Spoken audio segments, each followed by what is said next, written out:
parle de la santé, la Bible parle de la famille, la Bible parle du salut, la Bible parle de la prospérité.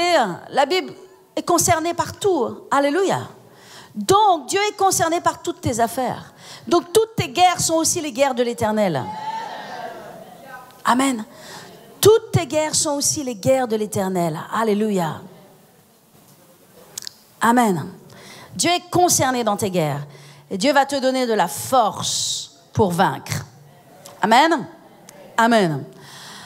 Donc, mes amis, d'où vient la peur?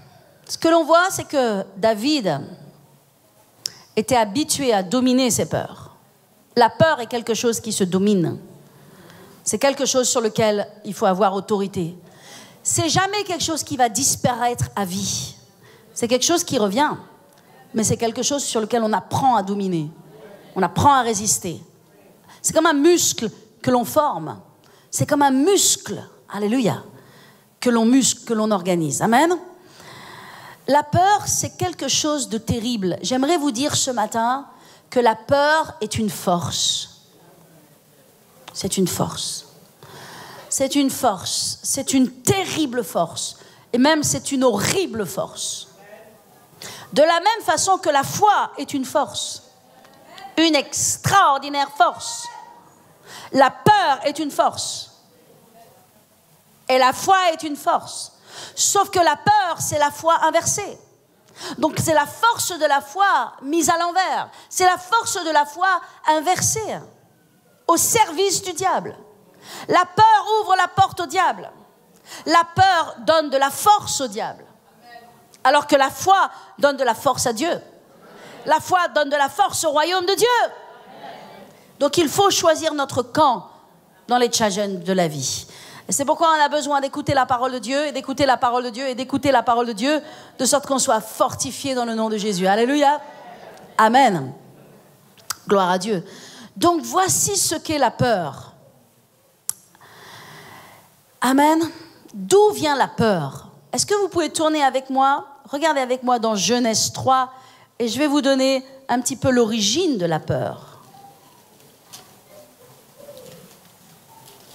Genèse 3.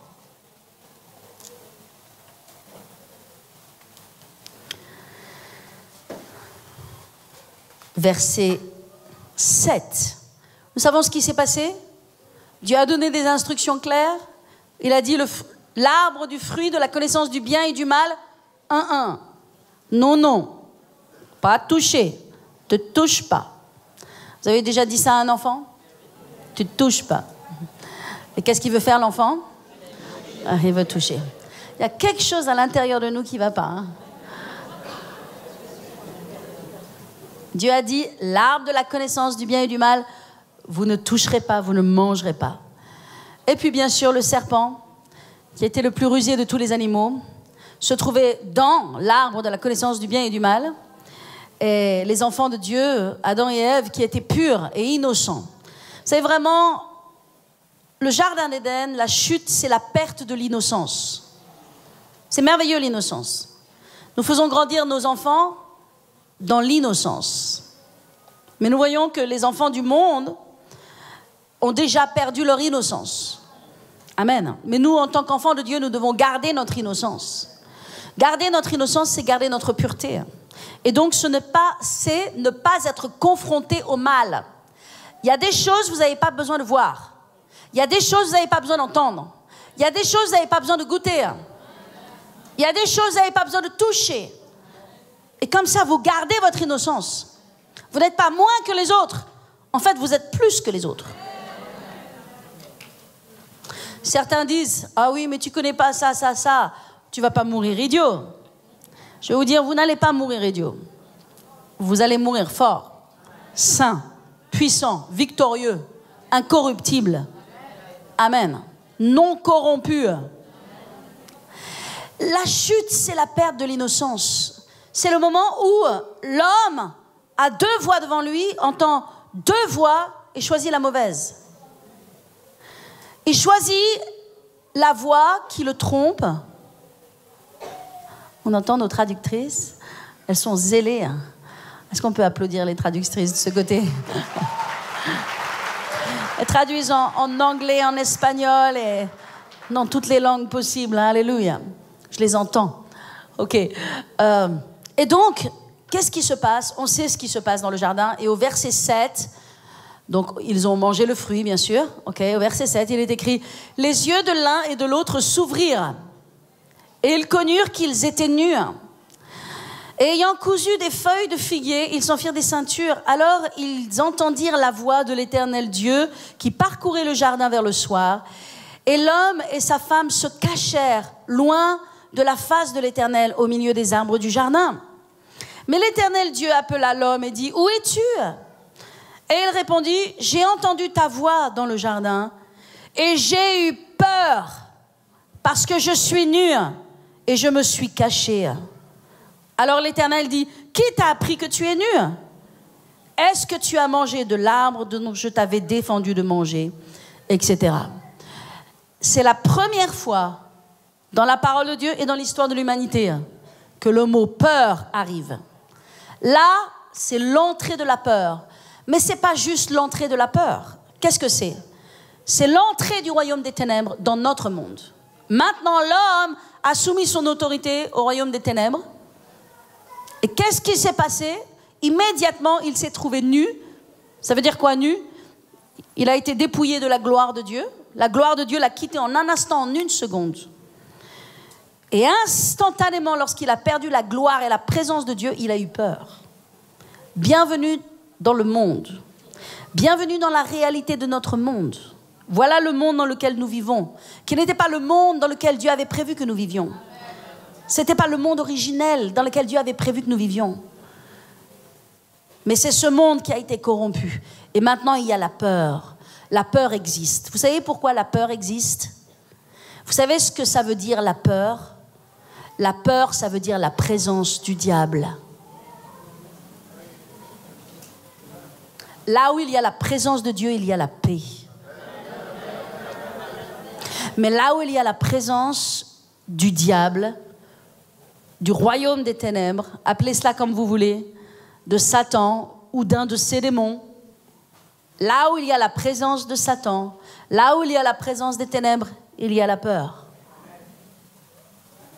C'est sa signature, c'est sa carte de visite. Il n'y a pas une personne qui ait été visitée par des démons dans sa chambre, dans sa nuit, sans qu'il ait été terrifié. Parce que lorsque l'ennemi vient, la peur le suit. Parce que la peur, c'est la signature du diable. C'est la preuve de sa présence. Et parfois, vous, enfants de Dieu, vous êtes terrifiés de peur. Vous n'en êtes pas moins un enfant de Dieu, mais vous êtes agrippé par un démon. Pas à l'intérieur, mais à l'extérieur. Et c'est ces mêmes démons qui remplissent les hôpitaux psychiatriques. C'est ces mêmes démons qui remplissent les hôpitaux, qui remplissent les cabinets des médecins en disant « Donne-moi des antidépresseurs, que je dorme, des choses qui m'abrutissent, que je sorte de cet environnement de peur. » Mais mes amis, il n'y a pas un cacheton qui peut faire fuir le diable. Ce n'est pas un cacheton. Ce n'est pas des barbituriques qui peuvent faire fuir un démon. Les démons partent quand la présence de Jésus entre. Les deux ne peuvent pas rester au même endroit. Quand Jésus est entré dans un endroit, les démons criaient, les démons fuyaient et ils disaient « Ne nous tourmente pas avant notre temps !» Jésus et les démons ne pouvaient pas cohabiter dans le même espace, dans le même endroit. Et de la même façon dans ta vie, lorsque tu es sous la peur, pétrifié par la peur, saisi par la peur, tenu par des peurs, tu ne peux pas avoir en même temps la présence de Jésus. Soit tu as la présence de la peur, qui est la présence du diable, qui est sa signature, qui est son ADN, qui est sa carte de visite, soit tu as la présence de Dieu. Alléluia. Est-ce que je parle à quelqu'un ce matin? Amen. Amen, amen, amen. Dieu veut nous libérer de la peur. Dieu veut nous libérer de la peur. Qu'est-ce que produit la peur? Quel est le produit, quel est le fruit de la peur? Qu'est-ce qu'elle produit? Qu'est-ce qu'elle engendre, la peur? Comme je viens de le dire, la peur, elle paralyse. Avez-vous déjà été paralysé de peur? Avez-vous eu déjà le sentiment que vous ne pouvez plus avancer dans la vie parce que vous aviez peur? Que vous n'arriverez pas à faire quelque chose parce que vous aviez peur? La peur, elle paralyse. La peur, elle domine. La peur, elle contrôle. Elle nous contrôle. Elle tourmente. Elle nous fait perdre notre joie. Elle nous fait perdre notre foi. Elle nous fait perdre notre vie. Là où il y a la peur, il n'y a pas de vie. Vous savez, en enfer, il va y avoir la peur. La peur ne va jamais quitter l'enfer. Parce que la peur, c'est la présence du diable. Et le diable a peur lui-même. Il est la peur et il a peur. Et la Bible nous le dit. Dans Jacques 5, il est écrit, le diable, les démons savent que Dieu existe et ils tremblent. Et ils tremblent. Les gens ne savent pas que Dieu existe et il ferait bien d'avoir peur, eux. Parce qu'il y a une bonne peur. Je vais vous en parler. Alléluia. Le diable sait que Dieu existe. Et il tremble. Il tremble. Parce qu'il sait ce qui va lui arriver. Et il sait qu'un jour, à un moment donné, un ange va le prendre et va le jeter dans les temps de feu et de soufre. Et la Bible dit que que Satan va être jeté. Et non seulement Satan, mais encore l'antéchrist et le faux prophète. Et la mort va être jetée dans la mort. Ah. La mort va être jetée dans les temps de feu. Ouh. Et il n'y aura plus jamais de mort. Et il n'y aura plus jamais de peur. Les gens qui vont aller en enfer vont vivre éternellement dans la peur. L'enfer est un lieu de peur. L'enfer est un lieu de tourment infini où il n'y a pas la présence de Dieu. Là où il y a la présence de Dieu, il y a la paix. Rentrez chez vous ce soir. Regardez votre maison. Sentez l'atmosphère. Quelle est l'atmosphère dans les relations de votre maison? Quelle est l'atmosphère dans les pièces de votre maison? Est-ce qu'il y a la paix? Amen. S'il y a la paix, il y a la présence de Dieu. Est-ce qu'il y a la confusion? Est-ce qu'il y a la dispute? Est-ce qu'il y a la haine? Est-ce qu'il y a la colère? Est-ce qu'il y a la peur? Ok. S'il y a ces choses, dans ta maison, il n'y a pas la présence de Dieu. Il y a la présence du diable. Alléluia. Charge à toi d'amener la présence de Dieu dans ta maison.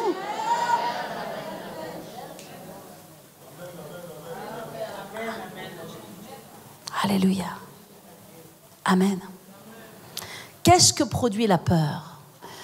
On a dit la peur, elle paralyse, elle domine, elle tourmente, elle fait perdre la joie, la foi, la vie. Elle nous fait perdre aussi nos moyens. Et vous savez, c'est une expression, hein, on le dit, la peur fait perdre nos moyens, mais c'est tellement vrai. Et c'est pas seulement vrai pour des examens, c'est vrai pour tout. La peur, elle te fait perdre tes moyens. Elle te diminue, la peur. Elle empêche de révéler qui tu es. Quel est ton plein potentiel? Elle vient étouffer ta personnalité, la peur. La peur, elle fait perdre l'espoir. Et vous savez, les gens qui sont sous la peur, et j'aimerais dire plutôt sous l'esprit de peur, parce que la peur n'est pas naturelle. La peur est un esprit. Il y a le sentiment naturel, sortir le soir, minuit, tout seul, dans la nuit. Il y a un sentiment naturel de dire « fais attention ». Ok. Là, ce n'est pas le diable qui te saute dessus. C'est juste la peur naturelle de dire « ok, fais quand même attention à ta vie, à ce que tu fais ». Ok. Mais au-delà de la peur qui est naturelle, après, ce n'est plus quelque chose de naturel. C'est un esprit. La peur est un esprit. Et c'est pour ça qu'elle produit toutes ces choses-là. C'est le fruit des esprits dans la vie des gens. La peur. Amen. Donc, la peur ou l'esprit de peur, elle te fait perdre espoir.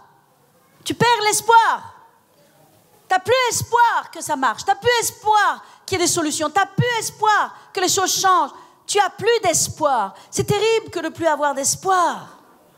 Ce n'est que vraiment un voile que l'ennemi met sur les yeux des gens, qu'ils perdent espoir. C'est quelque chose de démoniaque. La peur, elle fait perdre ta confiance en toi. Elle te fait perdre ta confiance en Dieu. Et elle te fait perdre aussi ta confiance dans l'avenir. Ça, c'est ce que produit la peur. Pour certains, la peur poussée à l'extrême leur donne envie de mourir.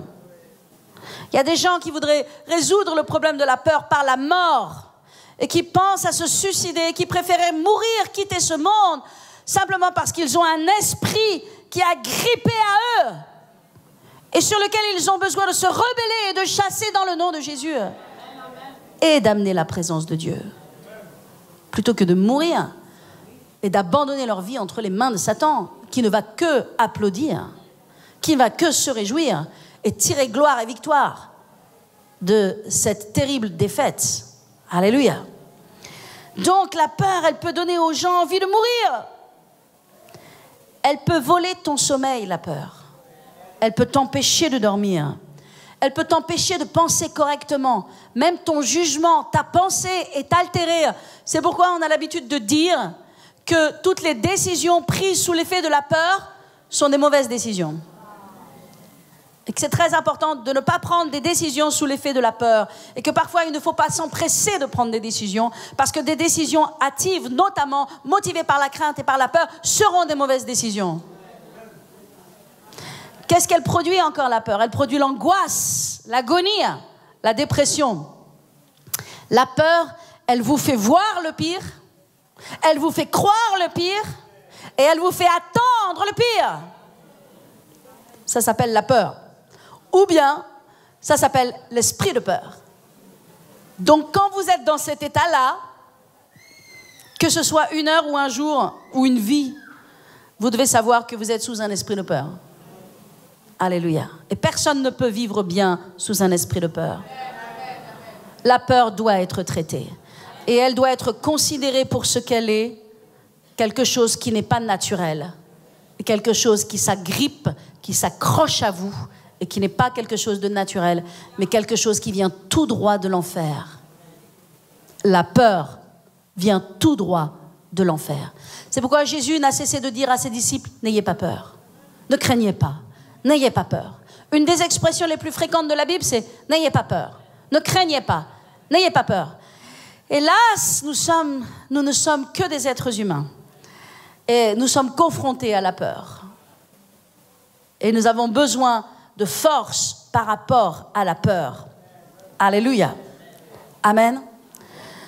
Il n'y a qu'une peur qu'on a le droit d'avoir. Jésus n'a cessé de nous dire, n'ayez pas peur. Il a dit, n'ayez pas peur, n'ayez pas peur, n'ayez pas peur, ne craignez pas. Rappelez-vous, lorsque les disciples l'ont vu Jésus arriver, marchant sur les eaux, ils ont vu un fantôme. Ils ont hurlé dans leur barque. Ils étaient effrayés. La peur leur a empêché de voir que c'était Jésus. Et ils savaient bien que Jésus était resté sur la montagne. Vous voyez? Et quand Jésus est arrivé sur les eaux, ils ont hurlé de peur. Ils étaient pétrifiés. Pétrifiés de peur. Vous comprenez? Et Jésus leur a dit, n'ayez pas peur. Et c'est ce que Jésus nous dit à chacun d'entre nous. N'ayez pas peur. N'ayez pas peur. Amen. Mais il y a une peur qu'il nous a dit qu'on a le droit d'avoir.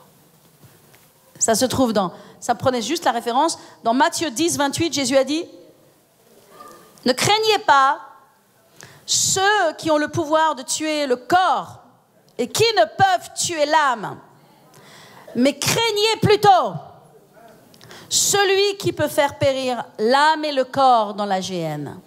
Si on peut mettre le verset et la référence, ce serait super. Matthieu 10, on va le lire ensemble. Matthieu 10, 28.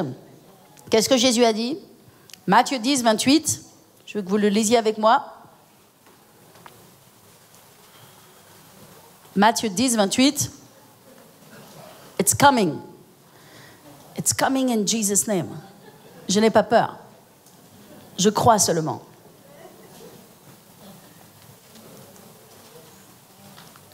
Matthieu 10, 28. On va le lire ensemble. J'ai la foi qui déplace les montagnes. Merci beaucoup. Ok, il est écrit, ne craignez pas. Tout le monde dit, ne craignez pas. Ne craignez pas. Jésus a dit, n'aie pas peur. Ne crains pas. Ceux qui peuvent tuer le corps, c'est quand même quelque chose. Franchement, ceux qui peuvent nous tuer, ils nous font quand même un peu peur. Hein? Jésus dit, ne crains pas, n'aie pas peur de ça. N'aie pas peur de ce qui peut tuer ton corps. Ok? Mais qui ne peut pas tuer ton âme. Qui ne peut pas tuer ton âme. Mais par contre, aie peur. Ça, tu as le droit d'avoir peur. Craignez plutôt. Celui qui peut faire périr l'âme et le corps dans la géhenne. C'est-à-dire celui qui peut peut-être non seulement tuer ton corps, mais surtout tuer ton âme et l'amener en enfer. Il y a une chose que tu dois craindre, c'est ça. Eh bien, j'aimerais vous dire que le monde entier craint tout, sauf ça. Vrai ou faux? On a peur de vieillir, on a peur d'avoir une ride, on a peur de grossir, on a peur de changer, on a peur de perdre notre amoureux, on a peur de perdre nos sous, on a peur de faire faillite, on a peur. Mais par contre, on ne pense même pas avoir peur de celui qui peut prendre notre âme et l'amener dans la géhenne éternellement. Alors moi, je vais vous dire une chose. On va prêcher aux gens ce dont ils ont besoin d'avoir peur. Alléluia. On va leur dire, hey, t'as besoin d'avoir peur. Vous savez, il y a beaucoup de gens là à Paris, là. Une personne qui parlait hier, faisant connaissance, qui travaille dans un cabinet d'avocats, qui expliquait un petit peu ce que l'on sait sur les avocats affairés, qui courent dans tous les sens, qui ne disent même pas bonjour, qui sont dans leur monde et qui sont perdus. Ils sont perdus. Ils sont perdus.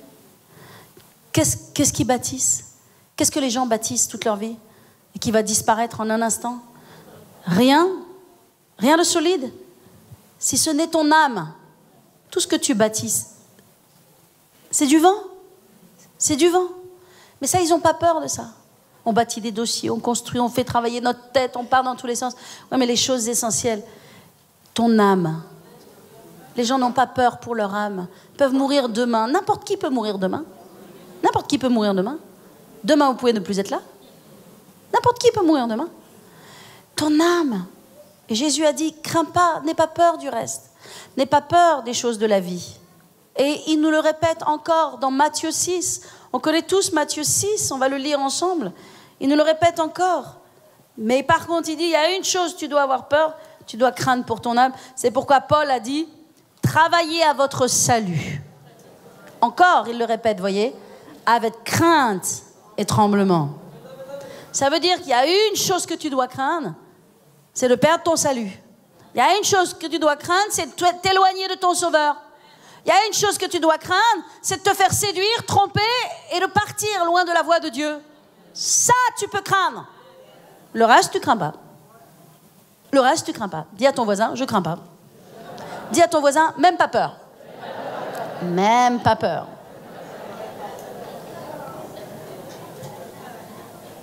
Regardez dans Matthieu 6, verset 25.